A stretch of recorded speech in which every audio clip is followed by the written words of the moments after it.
Hello friends, welcome to my channel Rai astrology. जो लोग मेरे चैनल पर पहली बार आए हैं उनको मैं बताना चाहती हूँ कि अभी तक मैं अपने चैनल पर कुंडली के 12 भाव के कारक तत्व सिग्निफिकेशंस कवर कर चुकी हूँ और 12 लग्न के बारे में भी जानकारी दे चुकी हूँ। अभी मैं 9 ग्रहों की सीरीज़ पर काम कर रही हूँ, जहाँ मैं एक एक करके सभी ग्रह के बारे में डिटेल में इंफॉर्मेशन दे रही हूँ। तो अगर आप इंटरेस्टेड हैं तो मेरे पहले के वीडियोस को रेफ़र कर सकते हैं। तो इससे पहले हमने केतु ग्रह के बारे में बात करी थी, लेकिन पहले का वीडियो बहुत लंबा हो जाता, इसलिए मैंने एक पार्ट 2 भी बनाया है केतु ग्रह का। तो यहाँ पर हम जानेंगे कि केतु ग्रह किन त्रिकोण भाव में अपने क्या विशेष प्रभाव देता है। तो जैसे कि हम जानते हैं कि केतु ग्रह मुक्ति का कारक है, तो आप ऑब्जर्व करेंगे कि जब भी किसी व्यक्ति की केतु की महादशा या अंतर्दशा आती है या चल रही होती है, तो आप देखेंगे कि परिवार में या तो कोई मुक्त हो गया या कोई नया जन्म लिया। तो ये सभी जो सिग्निफिकेशंस हैं, जब केतु की दशा, केतु ग्रह एक्टिवेट होगा, तब ये आप ऑब्जर्व करेंगे। अब अगर हम राहु और केतु को कंपेयर करें, तो राहु ग्रह जो है वो है ऑब्जर्वेशन, यानी कि राहु ग्रह के जो इफेक्ट हैं वो आपको दिखते हैं। केतु ग्रह जो है वो के इफेक्ट जो है वो दिखते नहीं है, वो महसूस होते हैं। जैसे कि कोई व्यक्ति मेडिटेशन करता है या स्पिरिचुअलिटी के पाथ पर चलता है, तो उसे अंदर से अच्छा महसूस होता है। तो ये है केतु। हमारी कुंडली में 4 तरह के त्रिकोण भाव हैं। सबसे पहले धर्म त्रिकोण। तो कुंडली किसी भी लग्न की हो, ये जो भाव हैं 1, 5 और 9, इनको हम धर्म त्रिकोण बोलते हैं, चाहे कुंडली किसी भी लग्न की हो। और भाव 2,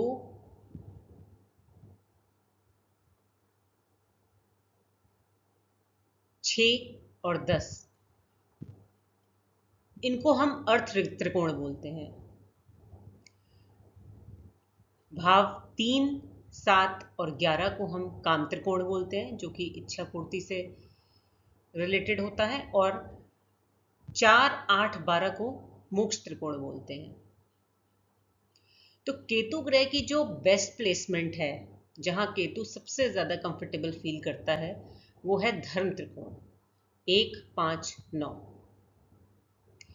जिन भी जातक का, व्यक्तियों का केतु धर्म त्रिकोण में है, आप देखेंगे कि जब भी ये लोग ज्योतिष का ज्ञान लेना शुरू करेंगे या शुरू किया होगा, तो इनके अंदर, इनके पर्सनालिटी में, इनके व्यक्तित्व में, इनकी सोच में, ज्ञान में बहुत बड़ा बदलाव आया होगा। जिस विजन से ये लाइफ को देख रहे थे, या जो फ्रस्ट्रेशन ये पहले फील करते थे, वो अब नहीं होगी।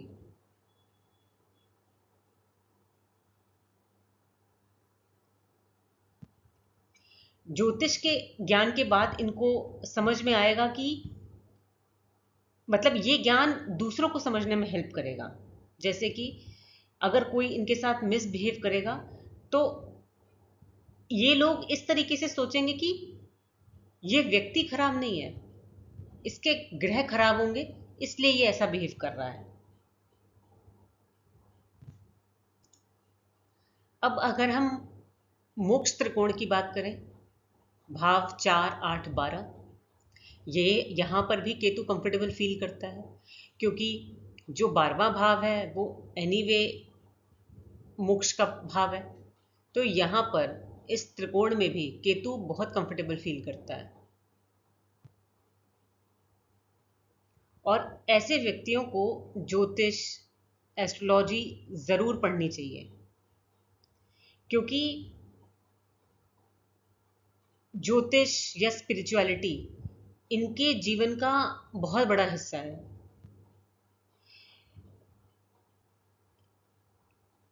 एस्ट्रोलॉजी या स्पिरिचुअलिटी के पाथ पर चलकर इनको अपने जीवन का सार समझ में आएगा।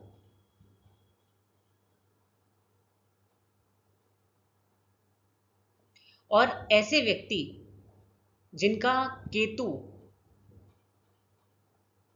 स्पेशली अगर 12वें भाव में है, तो ऐसे व्यक्ति गिवर होते हैं।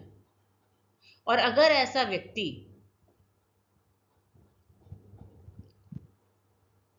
किसी भी मटेरियल कंफर्ट की तरफ भाग रहा है या प्राप्ति की ओर भाग रहा है, तो इसका मतलब वह अपना केतु खराब कर रहा है, क्योंकि केतु देने के लिए बना है, गिवर है।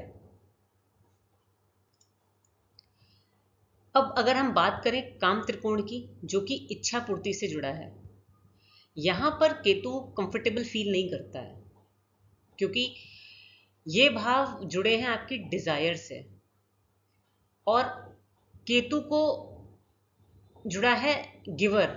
केतु इज अ गिवर, उसको डिजायर नहीं है। तो अगर आप के अंदर कोई डिजायर है, आप कुछ पाना चाहते हैं, तो यहां पर केतु कंफर्टेबल फील नहीं करता। लेकिन अगर आप केतु ग्रह के प्रॉपर्टीज को अपनाएं, तो आप इसकी मदद से अपने इच्छा पूर्ति कर सकते हैं। ऐसे लोगों को, जिन लोगों का केतु काम त्रिकोण में होता है, ऐसे लोग अगर ज्योतिष उपाय करें तो इनको काफ़ी फ़ायदा मिलता है, बहुत जल्दी इफ़ेक्ट आते हैं अगर कोई ये लोग रेमेडी करते हैं तो। और लास्ट में है अर्थ त्रिकोण। यहां पर भी केतु कंफर्टेबल फील नहीं करता है। ये भाव जुड़े हैं फाइनेंस से, धन से। तो अगर यहां पर किसी जातक का केतु ग्रह है, तो वो केतु ग्रह के प्रॉपर्टीज को अपनाकर धन कमा सकते हैं। तो वो लोग मनी अर्न कर सकते हैं अगर वो ज्योतिष प्रैक्टिस करें या कोई स्पिरिचुअलिटी की तरफ जाएं, योगा, मेडिटेशन। अगर केतु ग्रह को, अगर किसी का 10th हाउस में केतु है और अगर वो केतु से रिलेटेड प्रोफेशन करते हैं, तो उनको उससे फाइनेंशियल गेन होगा।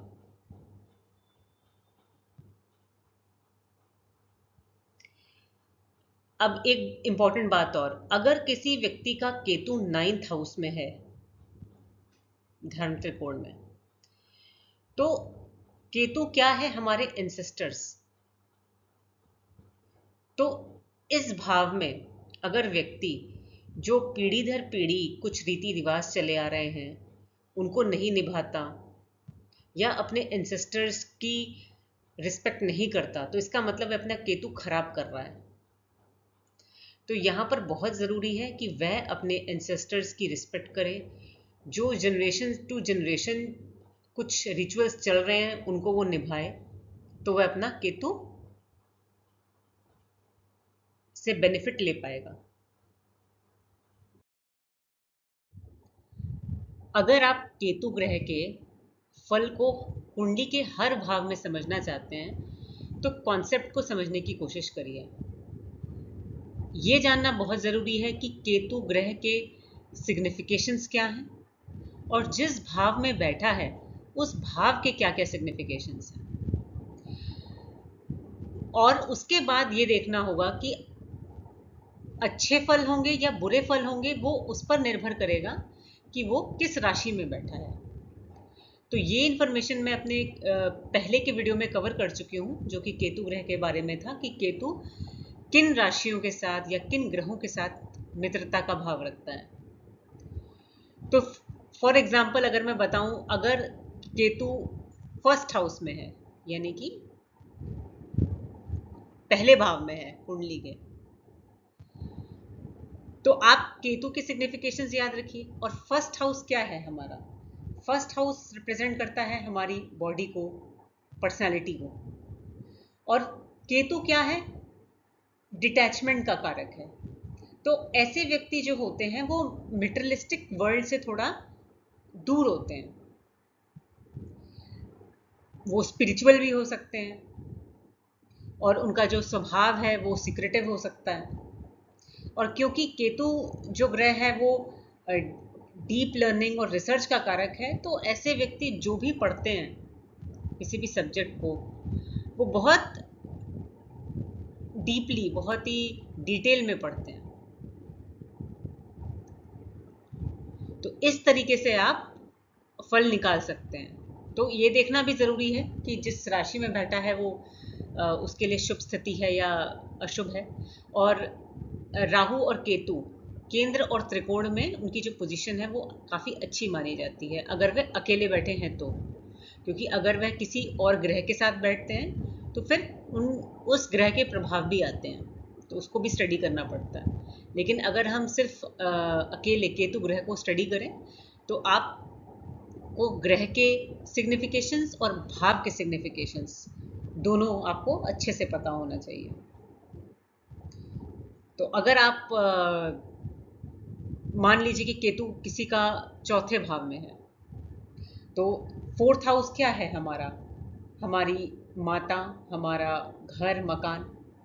तो आप देखेंगे कि ऐसे व्यक्ति जिनका केतु चौथे भाव में है वो अपने माँ से दूर जाकर रहते हैं, या जो अपनी उनकी फैमिली होती है उससे थोड़ा अलग जाके रहते हैं, क्योंकि केतु फॉरेन का भी कारक है। तो हो सकता है कि वो फॉरेन भी जाएं, तो उस तरीके से भी वो अपनी जो फैमिली है, अपने पेरेंट्स से अलग हो सकते हैं। और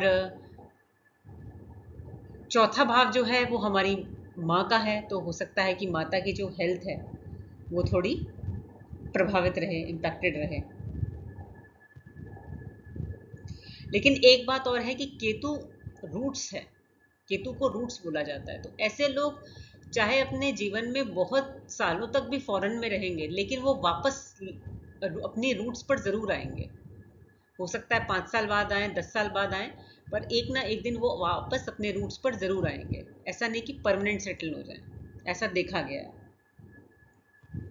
और क्योंकि ये जो भाव है ये हमारे घर, मकान, सुख सुविधाओं का भी है, तो कोई भी जब मेलेफिक प्लैनेट जिस भाव में बैठता है तो उस भाव के सिग्निफिकेशंस को मिलने में कठिनाई होती है, बहुत आसान नहीं होता है।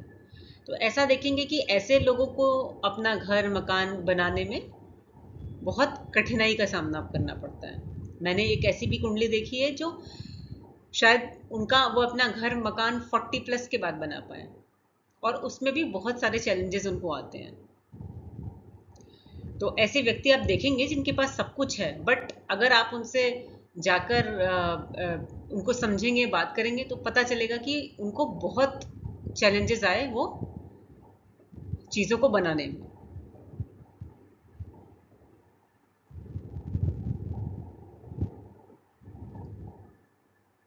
तो इसी तरीके से आप भाव के कारक तत्व को समझें और ग्रह को समझें, और उस बेसिस पे आप एक प्रेडिक्शन निकाल सकते हैं। और मैंने केतु ग्रह के को इससे पहले के वीडियो में भी डिटेल में कवर करा है, तो आप उसको भी रेफर कर सकते हैं। तो ये थी जानकारी केतु ग्रह के बारे में।